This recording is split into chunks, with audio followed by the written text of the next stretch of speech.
Assalamualaikum warahmatullahi wabarakatuh. Oh, ini keren. Siapa namanya? Namanya siapa? Rahman. Oh, Om Rahman. Saya berada di KPPWI bersama Om Rahman. Jadi ada berita hari ini pelantikan Pak Sandiaga Uno, Cawapres yang dulu berpasangan dengan Prabowo, dilantik menjadi pariwisata, Menteri Pariwisata dan Kekram. Apakah ini sebuah pertanda bahwa jalan untuk menjadi seorang presiden itu memang harus melalui jalur menteri? Beberapa orang presiden kita sebelumnya itu adalah menteri. Pak Habibie pernah menjadi Menristek, kemudian menjadi presiden, benar nggak? Boleh? Nah, lalu kemudian Pak SBY itu Susilo Bambang Yudhoyono, dulu juga menjadi menteri di era Megawati, sempat dibully seperti anak TK, kemudian mendapat simpati, mengungguli Megawati ketika itu, akhirnya dilantik menjadi presiden dan menjadi presiden Indonesia selama 2 periode. Benar nggak? Mana? Oh, apakah ini juga akan menjadi sebuah fenomena baru? Ketika pada Pilpres kemarin Prabowo berpasangan dengan Sandiaga Uno, ternyata harus mengakui keunggulan Pak Jokowi yang berpasangan dengan Pak Ustadz kita, Pak Ma'ruf Amin, yang kemudian Pak Jokowi menang untuk periode kedua. Dan ternyata kemudian ketika Pak Jokowi unggul menjadi presiden periode kedua, rivalnya Prabowo kemudian menjadi Menteri Pertahanan. Dan kemudian ketika Pak Presiden kita, Presiden RI Joko Widodo kemudian meresapel kabinetnya, ternyata Sandiaga Uno pun kemudian dilantik menjadi seorang menteri. Apakah jalur ini kemudian akan juga diikuti oleh Pak Prabowo dan Sandiaga Uno pada Pilpres berikutnya? Walau alam.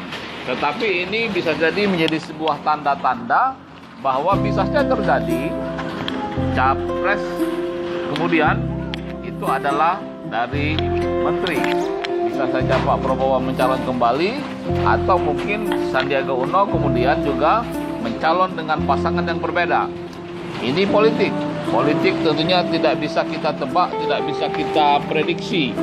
Tapi paling tidak jalur-jalur seperti ini juga sudah pernah terjadi dan dilalui oleh Pak B.J. Habibie, kemudian Pak SBY.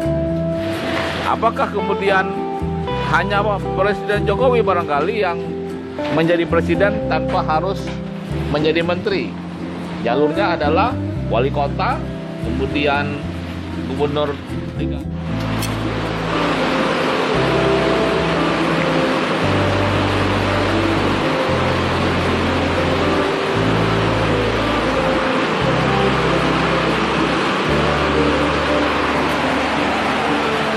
Jadi dengan dilantiknya Prabowo menjadi menteri, lalu hari ini Sandiaga Uno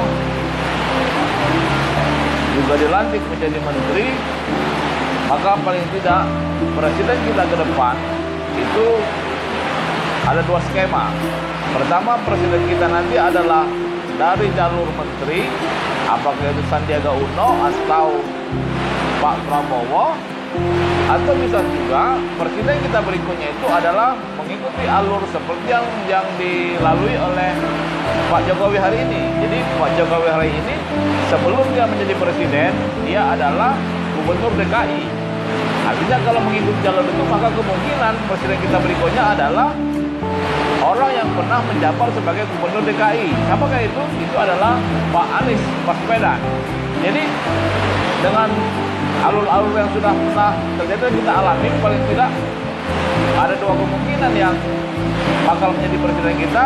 bisa saja Pak Prabowo atau Sandiaga Uno, atau bisa saja nanti yang menjadi presiden ada jalur dari Gubernur DKI, yaitu Pak Anies Baswedan.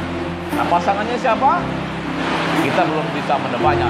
Tetapi bisa juga skema yang menjadi alur untuk kemudian menjadi presiden kita berikutnya adalah skema-skema lain di luar itu.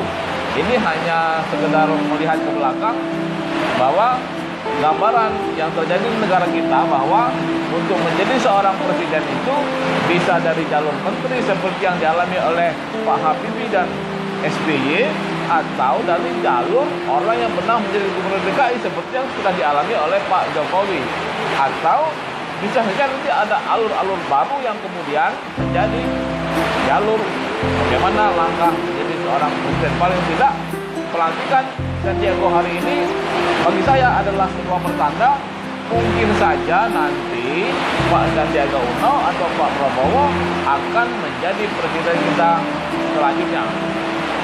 Boleh kan kalau memprediksi? Mudah-mudahan terjadi. Mudah-mudahan tidak salah dan juga tidak keliru. Kalaupun salah dan keliru ya itu kan namanya masa depan. Siapa yang tahu? Oke?